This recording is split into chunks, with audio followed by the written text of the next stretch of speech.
Kita akan mendengarkan sebagian dari firman Tuhan. Siapkan hati kita, siapkan telinga, siapkan mata, dan siapkan Alkitab juga, agar kita bisa menyimak pelajaran firman Tuhan yang disampaikan oleh kakak-kakak kita. Kita akan satu dalam doa. Lipat tangan, tutup mata, kita berdoa. Tuhan, terima kasih Tuhan, Kau telah menyertai kami Tuhan dalam mengikuti ibadah online Tuhan. Tuhan berkati kami agar dapat menyimak firman-Mu dengan baik Tuhan.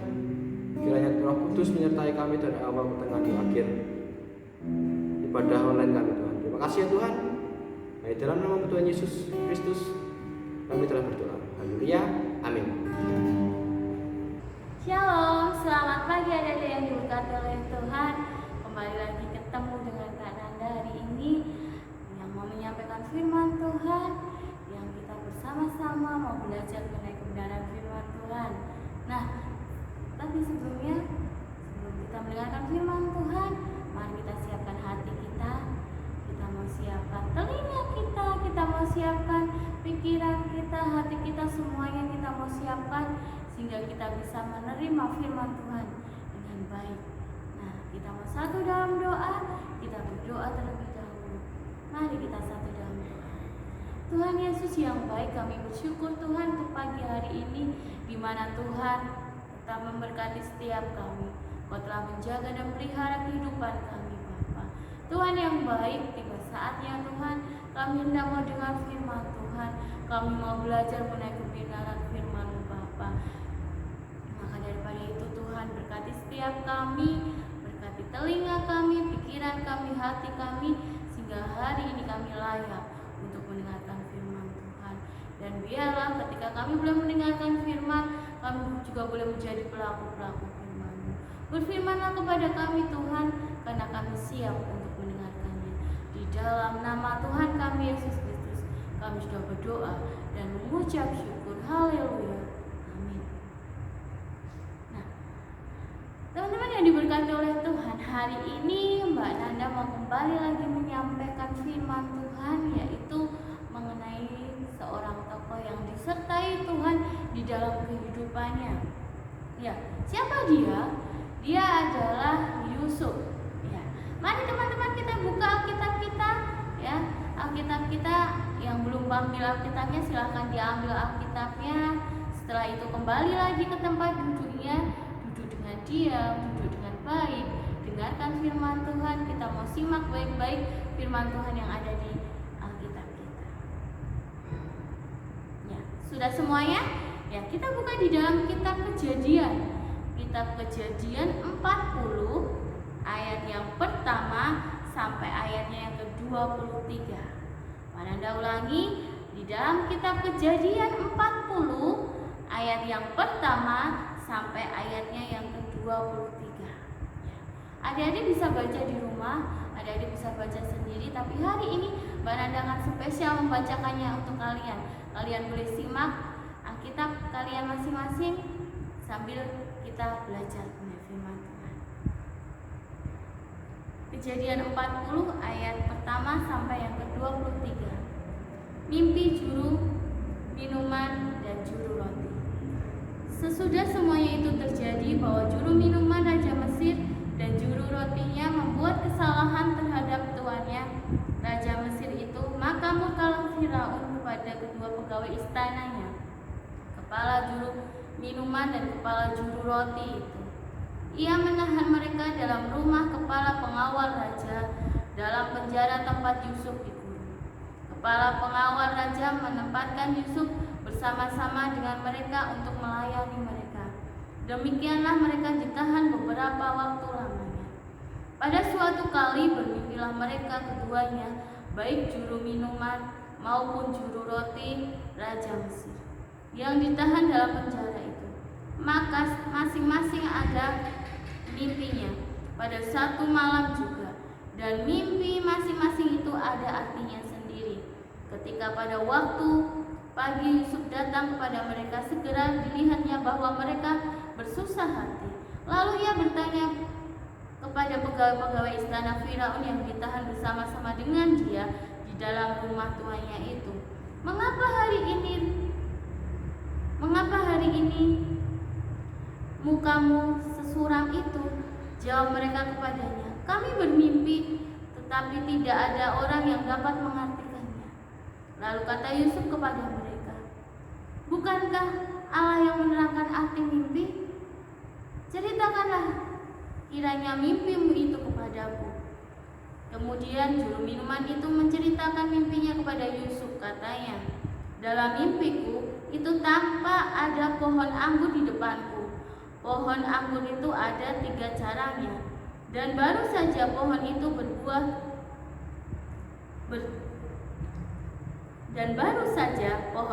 bertunas, bunganya sudah keluar dan tanda-tandanya penuh buah anggur yang ranum. Dan di tangan ada piala Firaun. Buah anggur itu kuambil lalu kuperas ke dalam piala Firaun. Kemudian kusampaikan piala itu ke tangan Firaun. Kata Yusuf kepadanya, beginilah arti mimpi itu.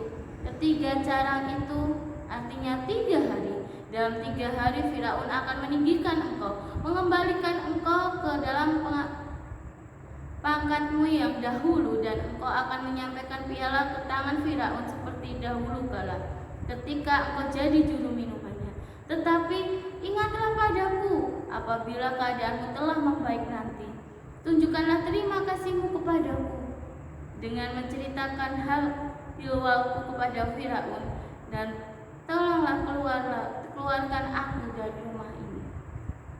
Sebab aku diculik begitu saja dari negeri orang Ibrani, dan di sini pun aku tidak pernah melakukan apa-apa yang menyebabkan aku layak dimasukkan ke dalam liang tutupan ini. Setelah dilihat oleh kepala juru roti betapa baik arti mimpi itu, berkatalah ia kepadanya, aku pun bermimpi juga. Tanpa aku menjunjung 3 bakul berisi peganan, dalam bakul atas ada berbagai-bagai makanan untuk Firaun, buatan juru roti. Tetapi burung-burung memakannya dari dalam bakul yang di atas kepalaku. Yusuf menjawab, begini arti mimpi itu. Ketiga bakul itu artinya 3 hari. Dalam 3 hari ini Firaun akan meninggikan engkau tinggi ke atas dan menggantung engkau pada sebuah tiang, dan burung-burung akan memakan dagingmu dari tubuhmu. Dan terjadilah pada hari ketiga, hari kelahiran Firaun, maka Firaun mengadakan perjamuan untuk semua pegawainya. Ia meninggikan kepala juru minuman dan kepala juru roti itu di tengah-tengah para pegawainya. Kepala juru minuman itu dikembalikannya ke dalam jabatannya, sehingga ia menyampaikan pula piala ke tangan Firaun. Tetapi kepala juru roti itu digantungnya seperti yang ditakdirkan Yusuf kepada mereka. Tetapi Yusuf tidak diingat oleh kepala juru minuman itu, melainkan dilupakannya. Nah, adik-adik yang diberkati oleh Tuhan, hari ini Mbak Nanda mau menyampaikan bahwa Tuhan itu menyertai di setiap saat. Ya, kalau kita ingat-ingat kembali, siapa sih ini Yusuf? Yusuf adalah seorang anak laki-laki yang ketika itu mereka hidup ya. Ada beberapa saudara dari seorang Yusuf ini. Yusuf punya banyak kakak ya. Dan apa yang terjadi? Ternyata Yusuf ini di dalam rumah, di dalam keluarganya dia tidak disukai. Banyak hal yang pahit yang dia harus lewati, dia harus dibuang ke sumur, dia dijual gitu ya. Nah, ketika itu ada hal yang sangat menyakiti hati Yusuf. Nah, itu ketika dia dijual dan ketika dia dibeli Potifar, apa yang terjadi? Istri Potifar ini memfitnah Yusuf dan akhirnya dia masuk ke dalam penjara. Penjaranya orang Mesir ya, di bawah pimpinan Firaun. Nah, teman-teman yang diberkati oleh Tuhan, adik-adik yang diberkati oleh Tuhan, betapa menyusahkannya, betapa menyedihkannya, betapa pilunya hati Yusuf ini ya. Kehidupannya sangatlah tidak menyenangkan. Tetapi apa? Tuhan tidak pernah meninggalkan Yusuf. Tuhan selalu ada di waktu Yusuf ya, merasa terasingkan, Yusuf merasa disalahkan, Yusuf terasa dipojokkannya. Tuhan selalu ada menemani Yusuf. Buktinya apa? Yusuf selalu merasa kuat ya. Ketika Tuhan menyertai, ketika Allah menyertai, dia memiliki kekuatan. Dan waktu itu ya, ketika dia di penjara, ternyata dia tidak sendiri ya. Ada orang lain lagi ya. Ada 2 orang yang Firaun masukkan ya, karena dia melakukan sebuah kesalahan ya. Akhirnya mereka di penjara ya bersama-sama dengan Yusuf. Yaitu adalah juru minumannya si Raja Firaun dan juru rotinya Raja Firaun ya. Dan ketika suatu malam ya, mereka tertidur, ternyata juru minuman sama juru roti ini mendapat mimpi yang mereka sendiri tidak tahu arti mimpi itu ya, tidak tahu mengartikan apa yang mereka impikan. Nah, ketika bangun pagi ya, mereka merasa susah hati, mereka sedih, aduh itu tadi mimpi tadi malam apa ya artinya ya, aduh artinya apa, baik apa jelek ya, nggak ada orang yang bisa ngartinya ya. Nah, karena si Yusuf ini ada orang yang paling mengerti, dia mengerti keadaan temannya, dia tidak suka melihat temannya susah ya, jadi dia ingin membantu ya supaya temannya ini tidak kesusahan. Nah, siapa yang suka sekali ya ketika temannya susah kita senang-senang ya, senyum-senyum.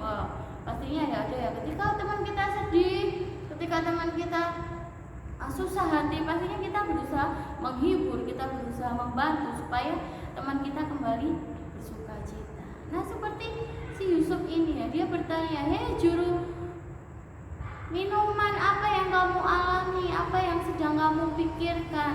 Apa yang membuat hatimu susah?" Ya. Lalu juru minuman ini bercerita ya, tidak ada yang bisa mengartikan mimpiku ya. Yusuf bilang, Allah itu mampu ya, Allah mampu memberikan, mengartikan mimpinya. Akhirnya Yusuf katakan lagi, cerita sama saya ya, juru minuman cerita sama saya ya. Yusuf minta pertolongan Allah supaya apa?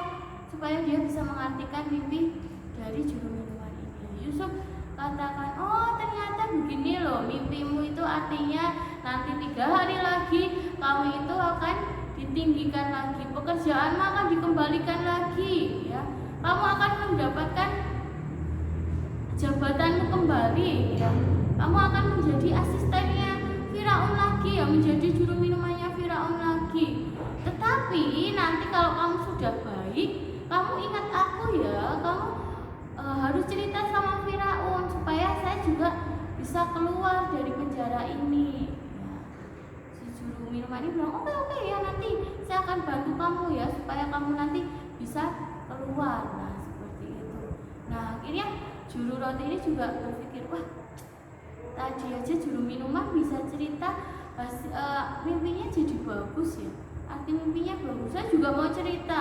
Nah ketika itu juru roti juga cerita sama Yusuf ya, Yusuf saya juga ngimpi seperti ini. Nah lalu si Yusuf ini bilang, oh iya, kamu nanti 3 hari lagi kamu juga akan ditinggikan tinggi, kamu akan digantung ya, kamu akan dipenggal ya.